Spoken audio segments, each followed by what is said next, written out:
স্নানযাত্রার পরে জগন্নাথ দেবের জ্বর হওয়া একটি গুরুত্বপূর্ণ ও রহস্যময় রীতি, যা পুরীর জগন্নাথ মন্দিরের প্রাচীন ধর্মীয় সংস্কৃতির অংশ।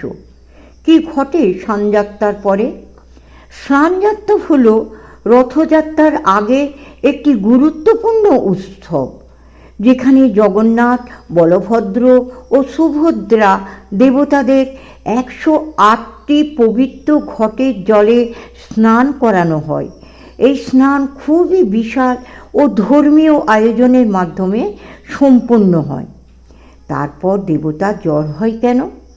স্নানের পরে বিশ্বাস করা হয় যে জগন্নাথ, বলভদ্র ও সুভদ্রা জ্বরগ্রস্ত হন। এই অবস্থাকে বলা হয় অনাসারা, অর্থাৎ তারা অসুস্থ হয়ে দর্শনের অযোগ্য হয়ে পড়েন।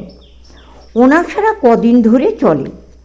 স্নানযাত্রার পর প্রায় 15 দিন দেবতারা বিশ্রামে থাকেন। এই সময় তারা মন্দিরের ভিতরে গোপন কক্ষে থাকেন। বিশেষ ভেষজ ও আয়ুর্বেদিক ওষুধের চিকিৎসা করা হয়।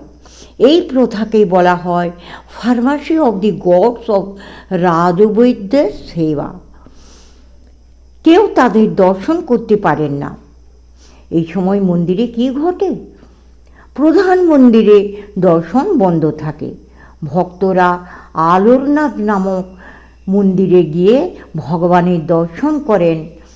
বিশ্বাস করা হয় জগন্নাথ আলোরনাথে বিশ্রাম নিচ্ছেন। এরপর কি হয়? এই অনাসারা অবস্থা কাটিয়ে উঠলে জগন্নাথ দেব নব যৌবন বেশে, অর্থাৎ নতুন যুবাবস্থায় আবির্ভূত হন। এরপর হয় নেত্রোৎসব এবং তারপরই শুরু হয় রথযাত্রা।